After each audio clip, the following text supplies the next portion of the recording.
Good evening, Rachel. Thank you for joining us this afternoon. Oh, it's And I my know you are joining us from California, so I know it's a little bit earlier in the evening for you. It is.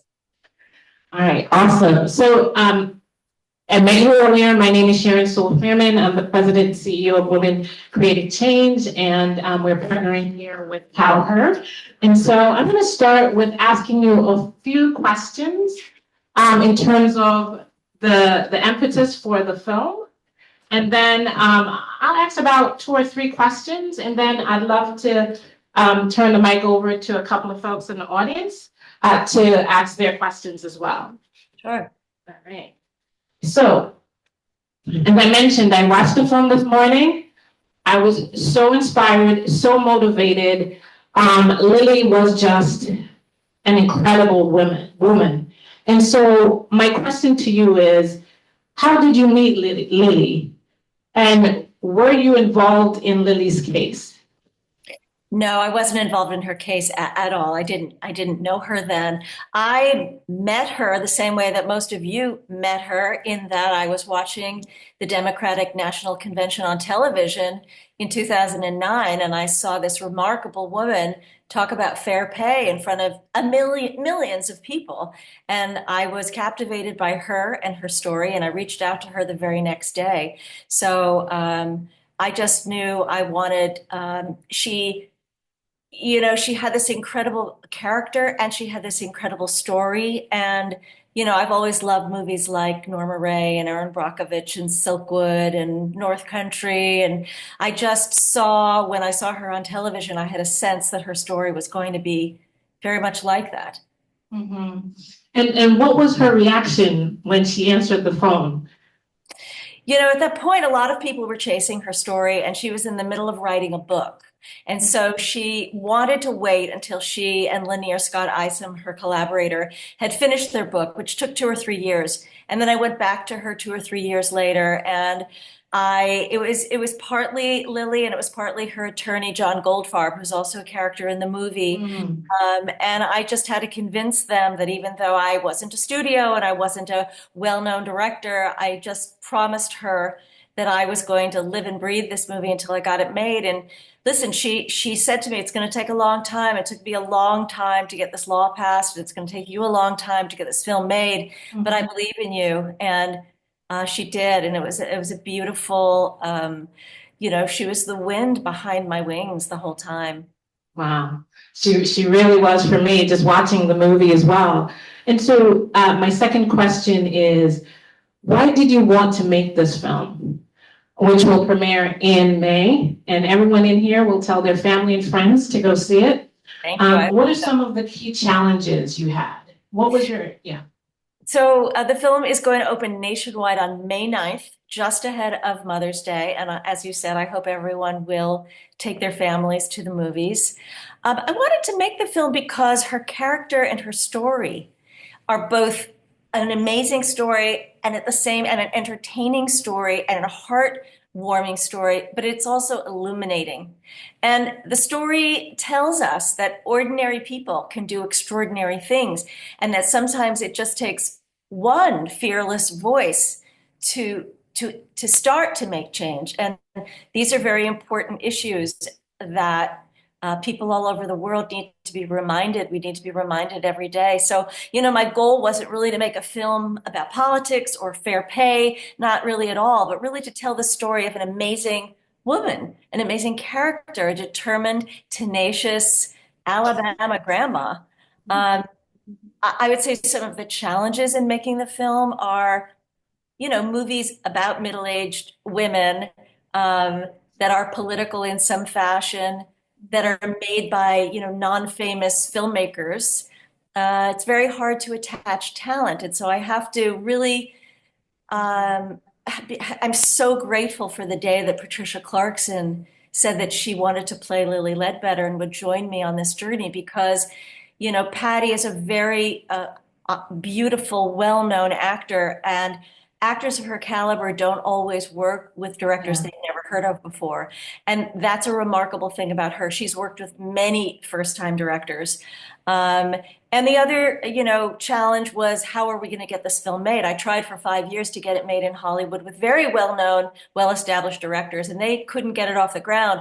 So to raise this budget, this independently made film from primarily women investors and donors, was remarkable. And I'm grateful to those women also who lifted this film and enabled us to make it.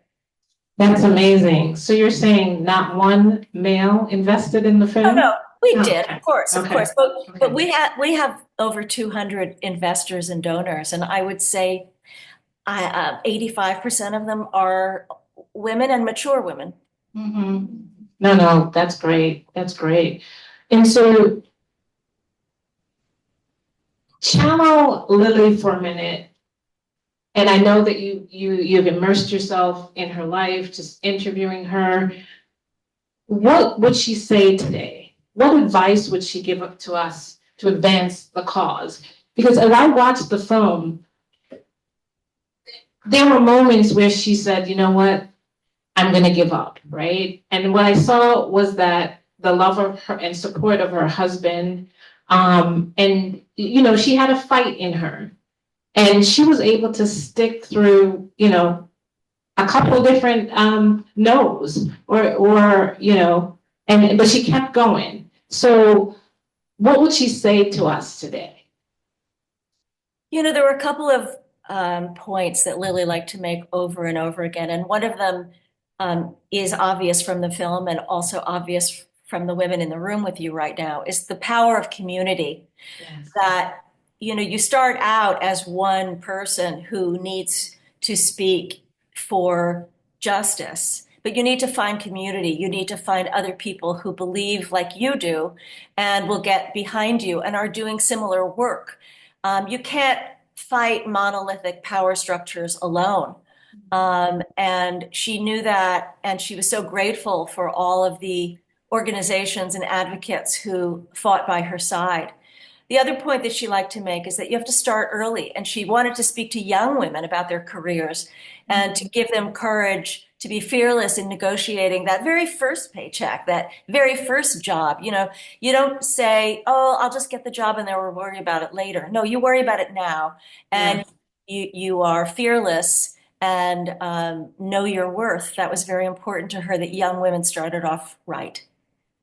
Yeah, and you definitely emphasize that point in the film, especially with that 180 days that they really got her for. They tried to get her for, right? And the point that stood out for me in the movie was when she turned to the lawyer and said, "Do you mean I would work 19 years?" just to get a pay, without a pay increase, just to get a windfall in my retirement. So I thought that was very profound and very inspiring. I do have so much more questions for you, but I want to give folks in the audience an opportunity to ask questions. Anyone has a question for Rachel? We're New Yorkers, we're not shy. I'm a New Yorker too. Yay!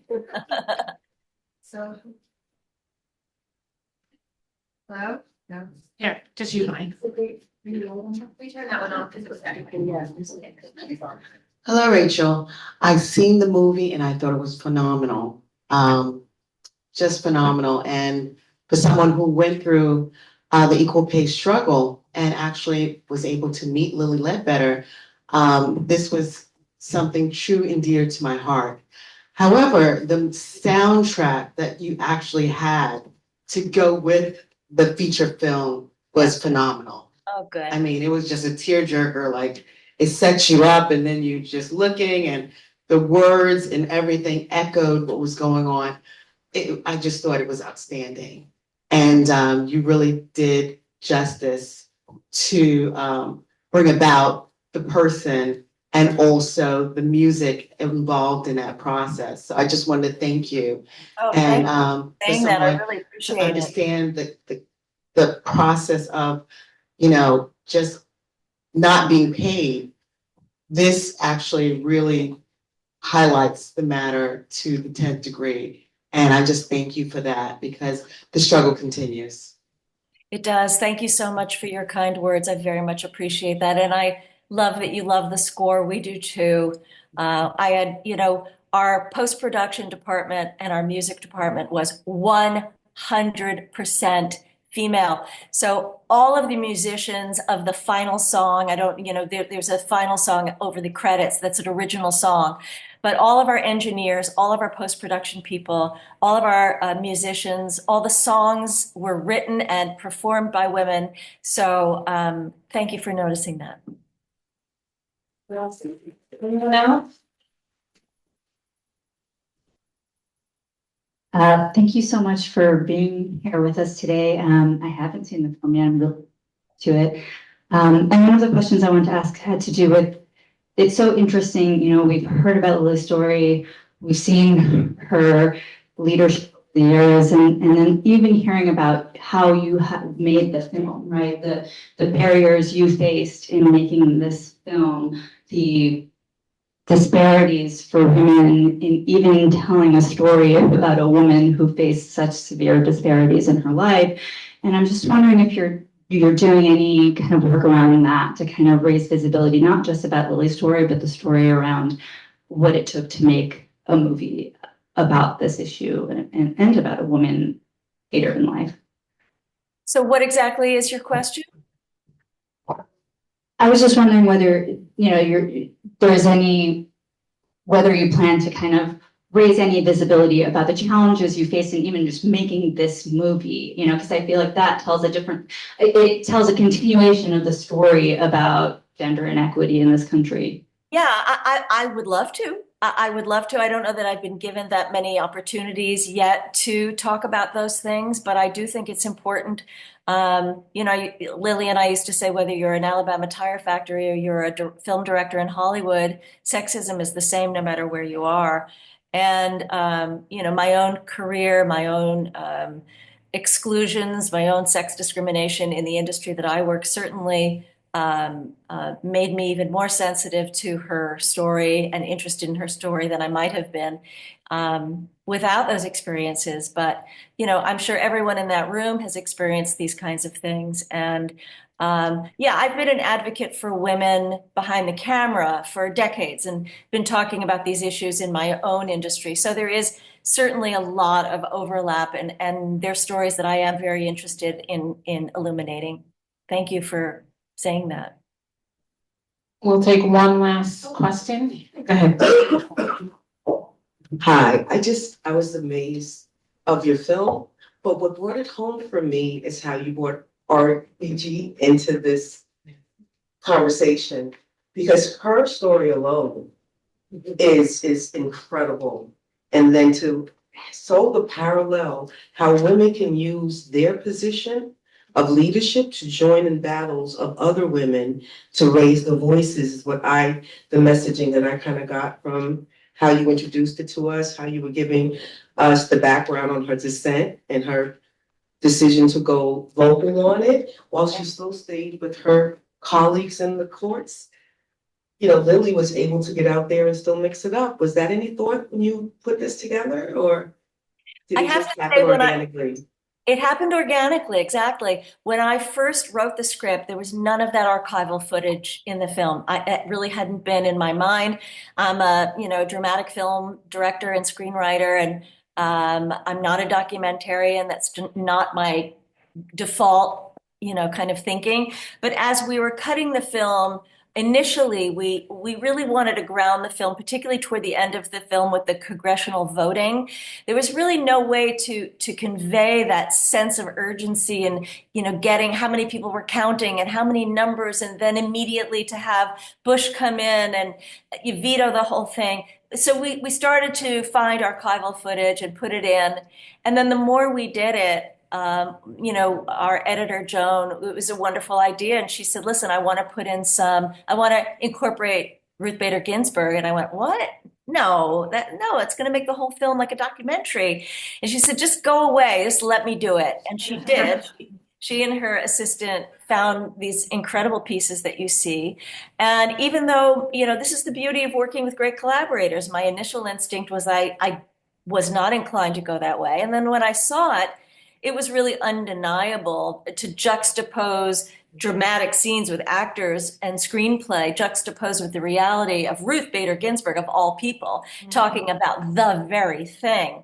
So I agree with you. I thought it was very powerful, but it sort of was a journey as how we got there.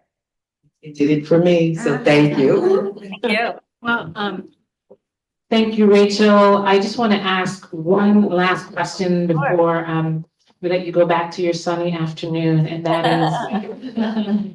that is, what do you hope women will take away from this movie?